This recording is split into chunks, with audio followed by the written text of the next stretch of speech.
Hey guys, I'm Brian here with the new Minecraft video. Today I have the second part of the cannon series. In this episode I will be showcasing horizontal cannons. I have two designs for you, one very basic one and one more complicated, devastating one. The first design is a standard horizontal cannon. It's a design that I have perfected myself, and it uses 8 charges to fire one projectile up to 125 blocks away. It uses a half slab in the front to maximize distance as well as altitude, and it is very reliable and can easily be adjusted. So I'm now going to go over how to make it and how to change it up so that you can hit almost anything. Okay, this cannon is extremely versatile in that you can always make it shoot closer. Its total range is about 125 blocks, as I said, but you can hit almost anything in between there that falls within its arc. So I'm going to just quickly demonstrate how far it can shoot. Right there, it just went clean through the hole made by a previous test and landed over here. Now that's about its max range. That's a full load on full delay.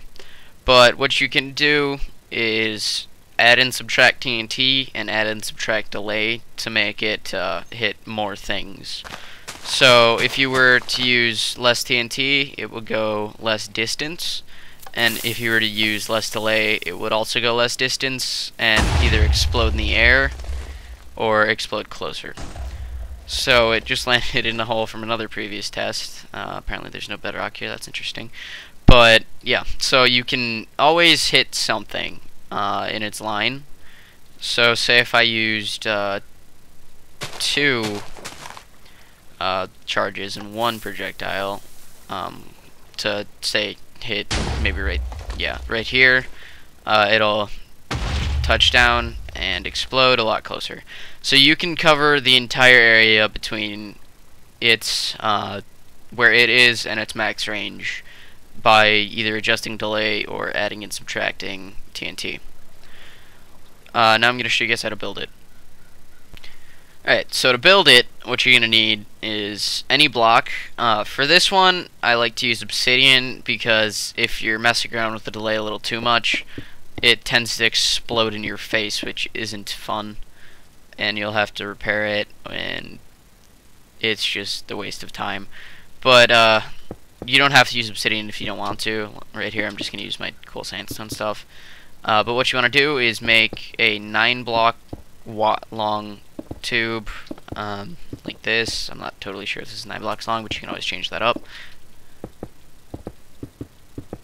A good way to check that is to put your water bucket at the end and then add 1 past the farthest part of the water stream. And once it gets past the farthest part of the water stream, you're going to want to put a half slab there. Now, you're going to want to put redstone down here. This side, make sure you leave out the last block and then put that redstone on the other side. And then 9 repeaters, like that. Either a block or redstone here, either works, and then set these all to 4 for maximum distance.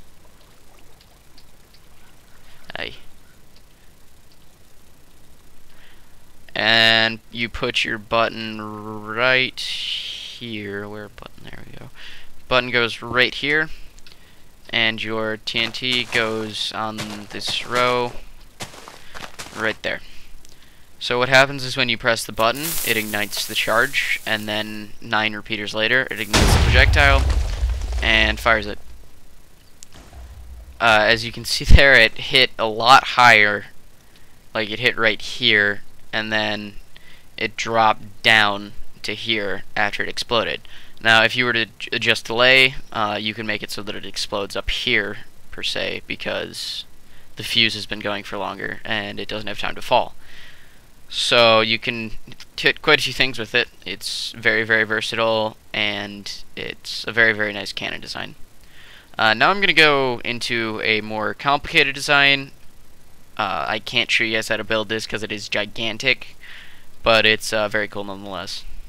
Okay, this cannon is my personal favorite. Me and my friends used to mess around on a factions server, and in the factions server what you can do is lob TNT into other people's cities and blow them up.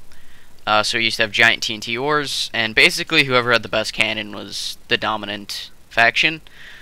So I was working on a lot of cannon designs, originally came up with this, and then my friend thought it'd be cool to put another barrel on the left side here. And then I'm like, hey, why can't we just do something like this? So what this is the decimator. It is a 15 by 8 TNT charge that fires 15 projectiles up to 125 blocks or more.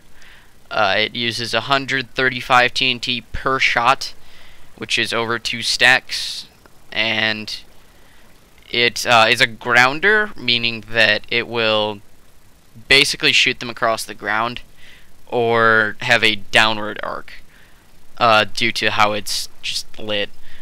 I'm going to demonstrate how it works, or how to fire it real quick. When you hit the button, it drops all the charge and then lights the projectiles.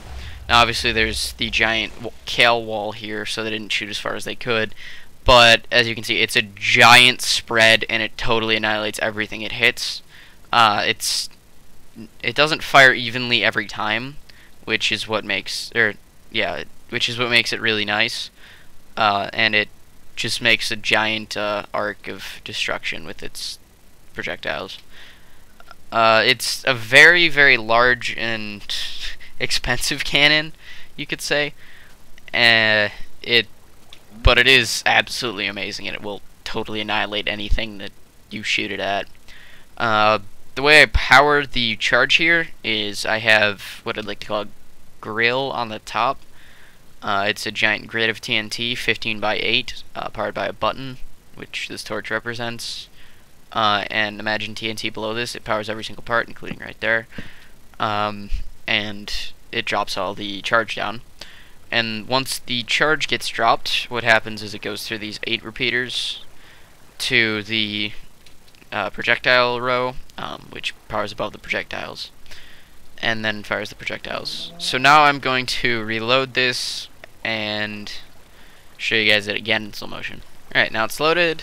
I'm going to put the projectiles in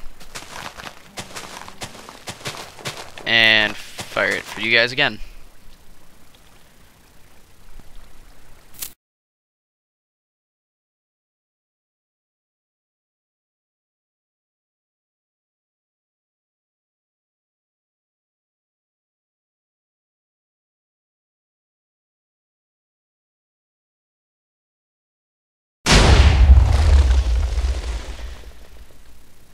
And that's it. So I'd like to thank you guys for watching. Please rate, comment, subscribe, and I will see you in the next video. Peace.